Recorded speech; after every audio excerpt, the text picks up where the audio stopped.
Test 2. You will hear a number of different recordings, and you'll have to answer questions on what you hear. There will be time for you to read the instructions and questions, and you'll have a chance to check your work. All the recordings will be played once only. The test is in 4 sections. At the end of the test, you will be given 10 minutes to transfer your answers to an answer sheet. Now turn to Section 1. Section 1. You will hear a man telephoning a library to find out about joining. First, you have some time to look at questions 1 to 5.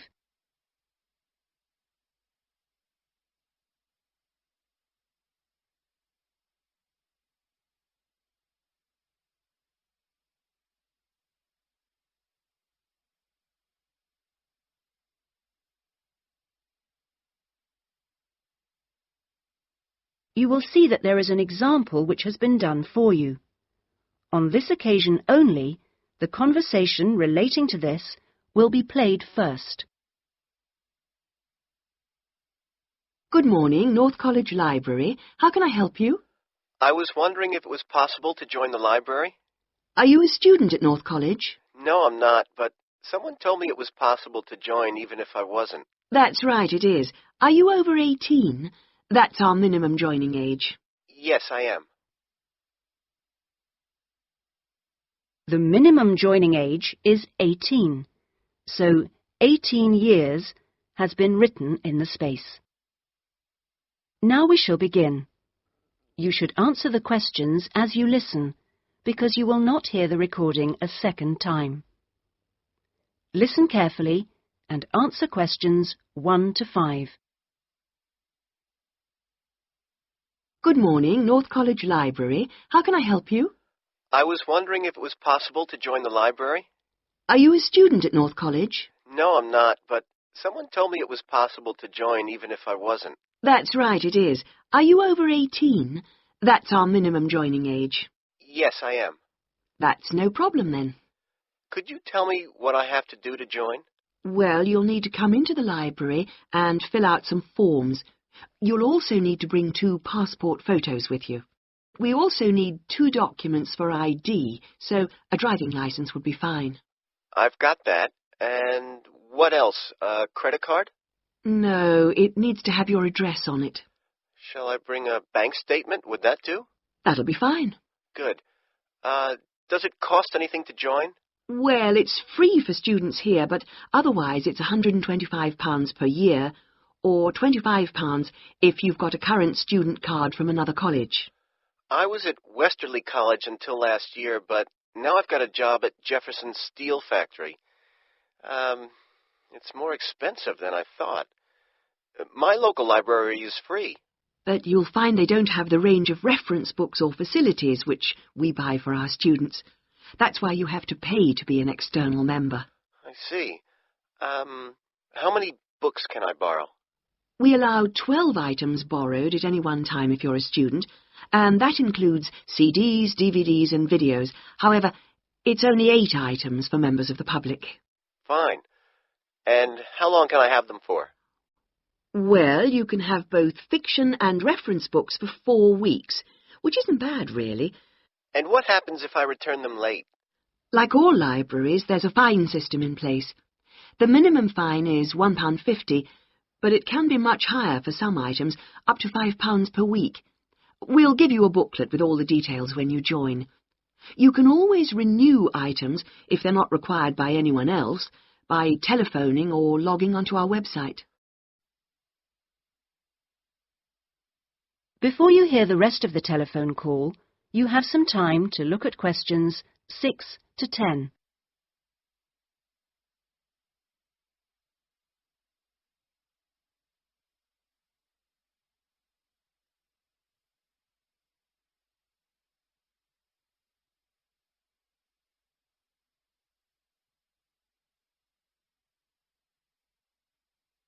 Now listen and answer questions 6 to 10.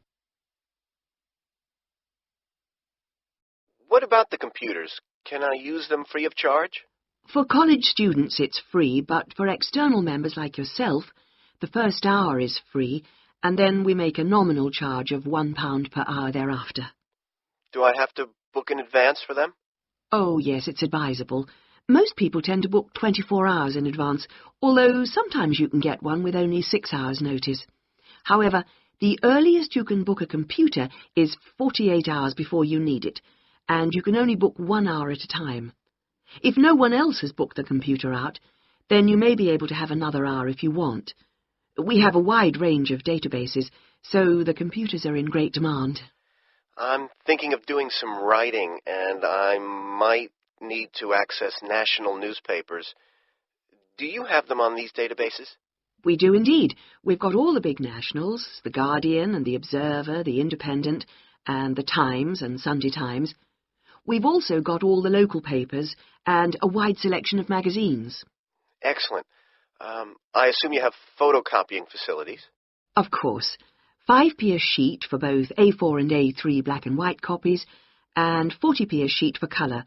You can get a card from the counter here. It doesn't take coins. Okay. Oh, by the way, another thing I was wondering about was if you ran any writing classes through the library.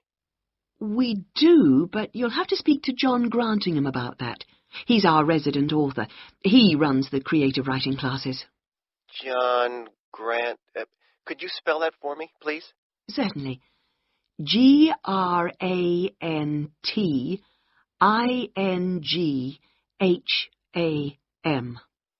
Are the classes here at the library? Yes, he's here on Thursday evenings. Oh, no, sorry, Friday. He's just changed it. You can contact him by emailing the library. Okay. Right. Well, that's about all I need to know. Thank you. I'll be along later this week to join. Thanks. Bye. That is the end of section 1. You now have half a minute to check your answers.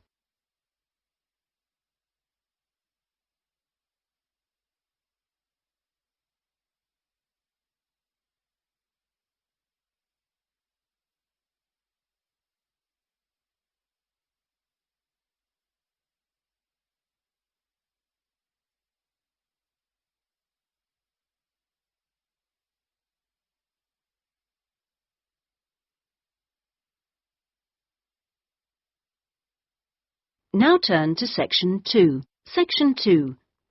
You will hear a man called Dan Pearman talking on the radio about Pedal Power, a UK charity which sends bicycles to people in developing countries.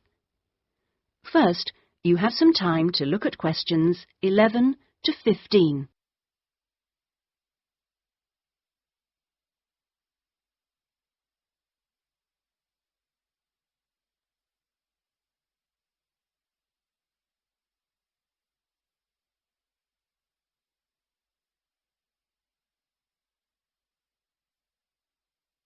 Now listen carefully and answer questions 11 to 15.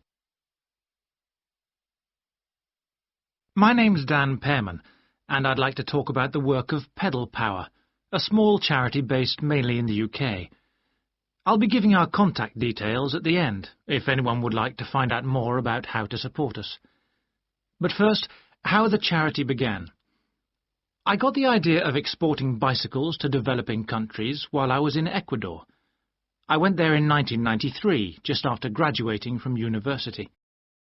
After 3 years of studying, I wanted adventure.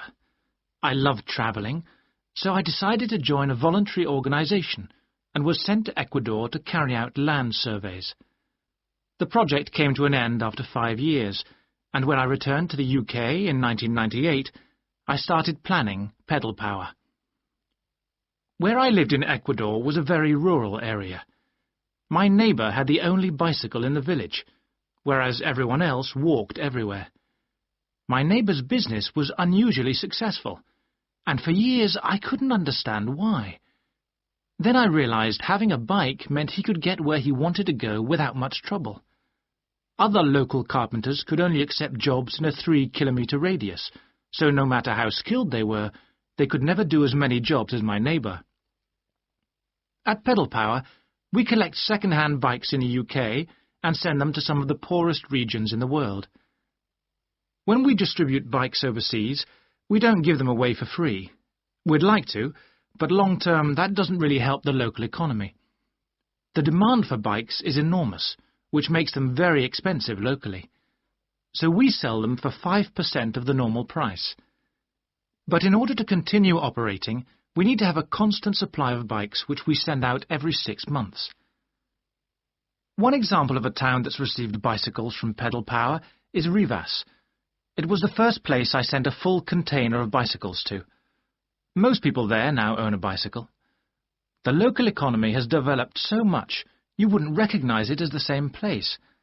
In fact, there are more bikes than on the streets of Amsterdam, if you've ever been there. But Pedal Power still needs your help. You may have read about some of our recent problems in the British media. In August 2000, we simply ran out of money. We had containers of bikes ready to send, but no money to pay the bills. It was a terrible situation. We managed to ensure the bikes went out on time, but the other problems carried on for several months.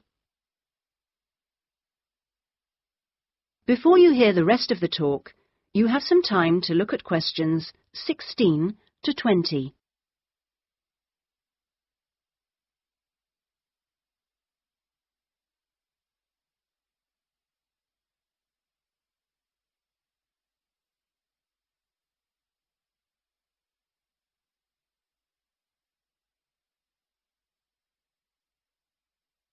Now listen and answer questions 16 to 20. Fortunately, in October 2001, we won an Enterprise Award, which helped us enormously. We invested 15 of the £75,000 prize money to help secure our future. Winning the award helped raise our profile, and the money enabled us to pay all our shipping costs, which represent our greatest expense. Pedal Power changes lives. When someone gets a bicycle from us, they see a 14% increase in their income. We're currently looking to invest in computers so that our office staff can do an even better job. Because of our work, people in a number of countries now have a better standard of living. So far, we've provided 46,000 people with bikes. But we'd like to send more, at least 50,000 by the end of the year. Now, there are many ways in which you can support the work of Pedal Power, not just by taking a bike to a collection in your area. I should also like to say, if you do have a bike to donate, it doesn't matter what condition it's in. If we can't repair it, we'll strip it down for spare parts. Of course, to do that we always need tools, which are expensive to buy, so we welcome any that you can give. Also, you could help by contacting the voluntary staff at our offices. They'll be able to suggest activities you could organise to bring in funds for us. People do all kinds of things, including, of course, sponsored bike rides. Also, we're always interested to hear of other places that would benefit from receiving a consignment of bikes, and welcome suggestions from people who've been to developing regions on their travels. We hope that by talking on radio programmes like this, we will be able to raise public awareness, which will lead to government organisations also giving us regular financial support, something that we really need. If you'd like some more information about where to donate an old bicycle or offer help in other ways, please contact us on 019. That is the end of section 2.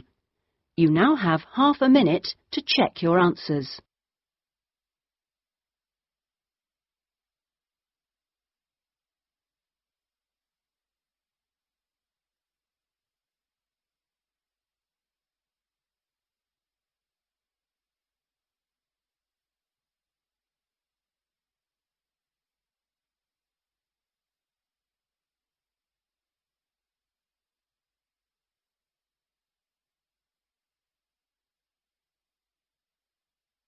Now turn to Section 3. Section 3. You will hear a discussion between a college tutor and two students, Christina and Ibrahim. First, you have some time to look at questions 21 to 26.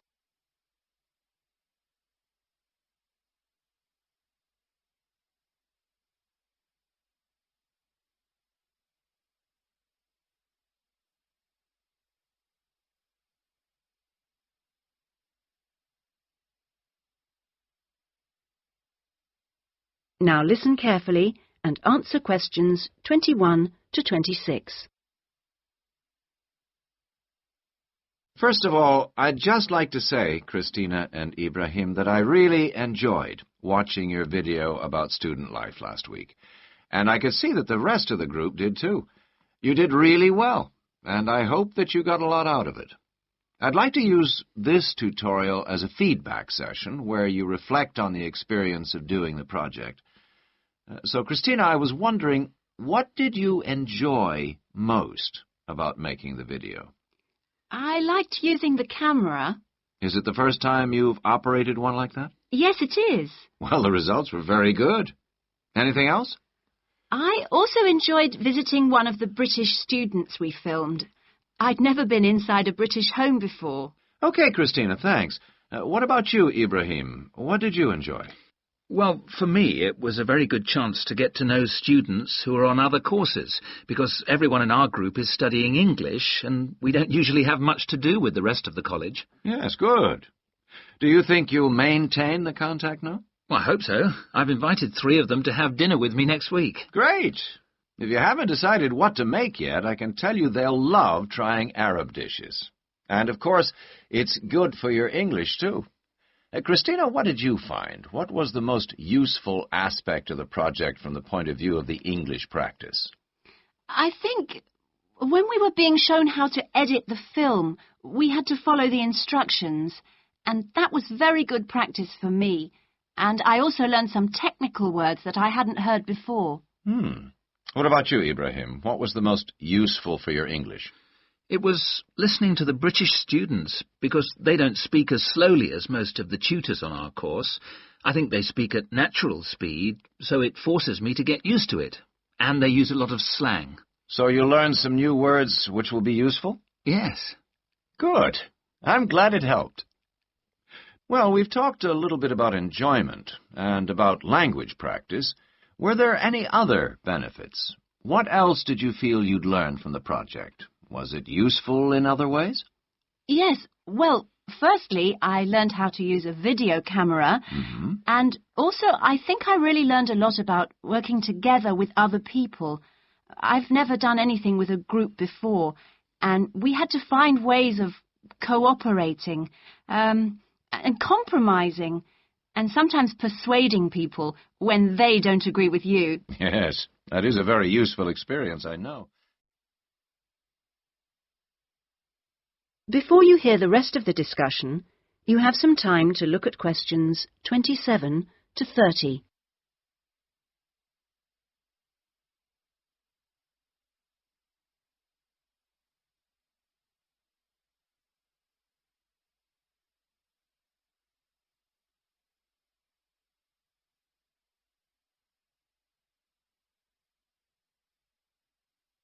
Now listen and answer questions 27 to 30. What about you, Ibrahim? Well, I think I learned a lot about how important editing is. When you're filming, you think that everything's going to be interesting, but in fact we cut around half of it in the end, and then it was much better. Good. Well, one last thing I'd like to ask. What mistakes do you think you, as a group, that is, made? I mean, to put it another way, if you had to do it all over again, is there anything you'd do differently? We didn't plan very well. For example, we didn't decide on dates when we'd complete each separate step of the project, and we should have agreed about that in the beginning, because we were always late with everything. Right. Anything else? I think we should have tried to experiment more with the camera. I mean, with angles and the focus and that kind of thing. So you should have been more ambitious. Do you agree, Ibrahim? Not really. In fact, I think we were too ambitious. We were inexperienced, and we didn't have a lot of time, and we tried to do too much, to make a long film. Next time I would make a shorter one and try to get the quality better. Well, that's very interesting. Next semester, we will be doing another video project with a different content, of course, but you'll have an opportunity to put into practice what you've learned this time. Do you have any ideas about a different... That is the end of section 3. You now have half a minute to check your answers.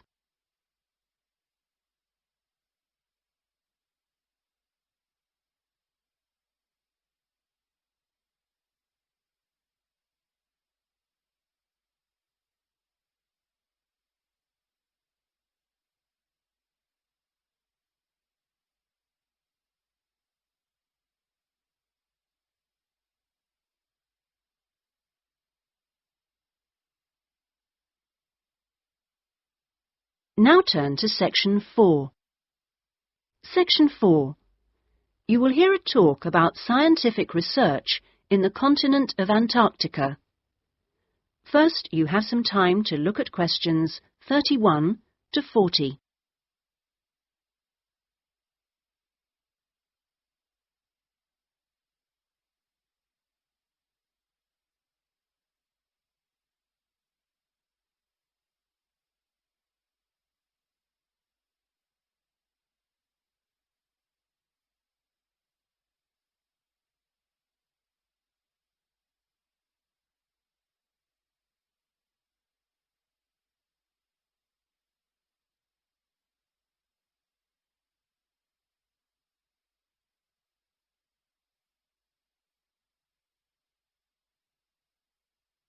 Now listen carefully and answer questions 31 to 40.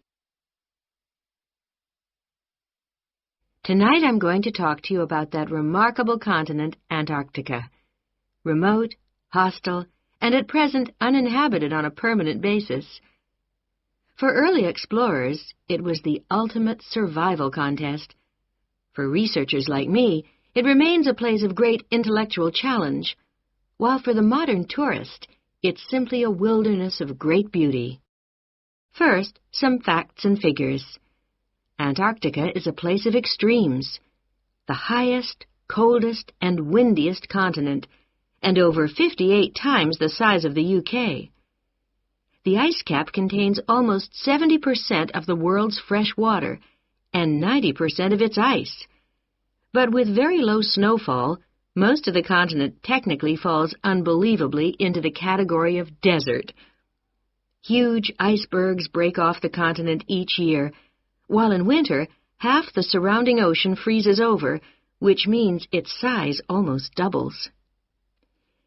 Research and exploration has been going on in Antarctica for more than 200 years and has involved scientists from many different countries who work together on research stations. Here, science and technical support have been integrated in a very cost-effective way. Our Antarctic research program has several summers-only stations and 2 all-year-round ones. I was based on one of the all-year-round ones.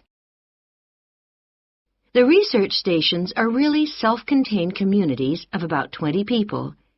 There's living and working space, a kitchen with a huge food store, a small hospital, and a well-equipped gym to ensure everyone keeps fit in their spare time. The station generates its own electricity and communicates with the outside world using a satellite link. Our station, 01, had some special features. It wasn't built on land, but on an ice shelf, hundreds of meters thick. Supplies were brought to us on large sledges from a ship 15 kilometers away at the ice edge. Living in the Antarctic hasn't always been so comfortable. Snow buildups caused enormous problems for 4 previous stations on the same site, which were buried and finally crushed by the weight. Fortunately, no one was hurt, but these buildings became a huge challenge to architects, who finally came up with a remarkable solution. The buildings are placed on platforms, which can be raised above the changing snow level on legs which are extendable.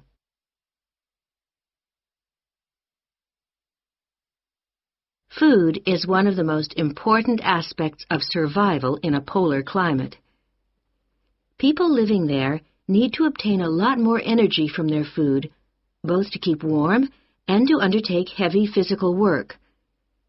Maybe you know that an adult in the UK will probably need about 1,700 kilocalories a day on average. Someone in Antarctica will need about 3,500, just over double. This energy is provided by foods which are high in carbohydrate and fat.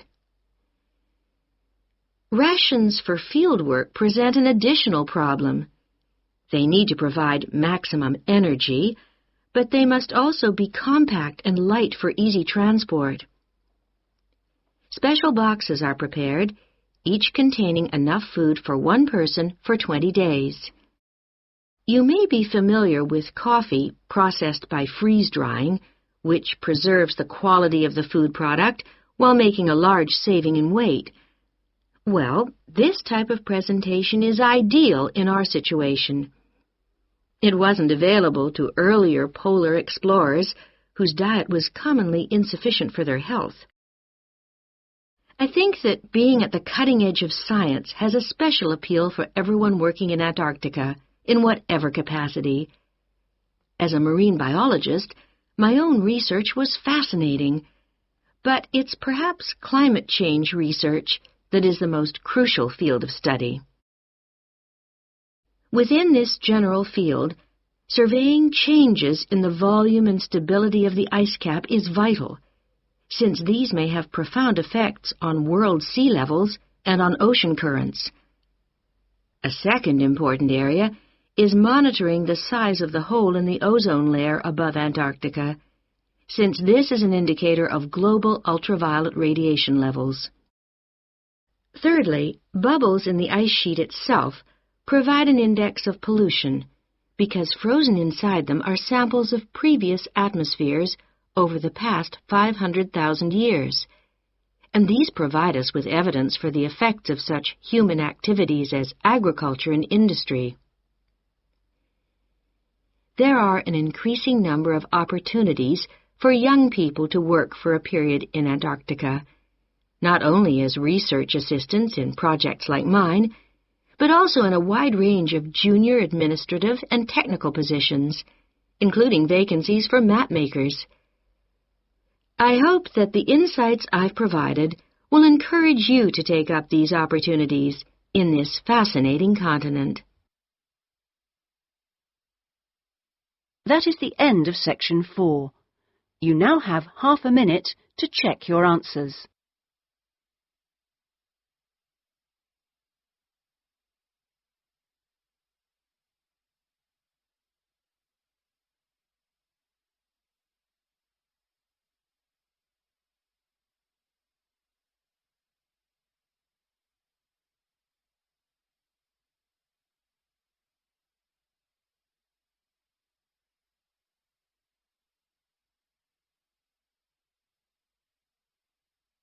That is the end of the listening test.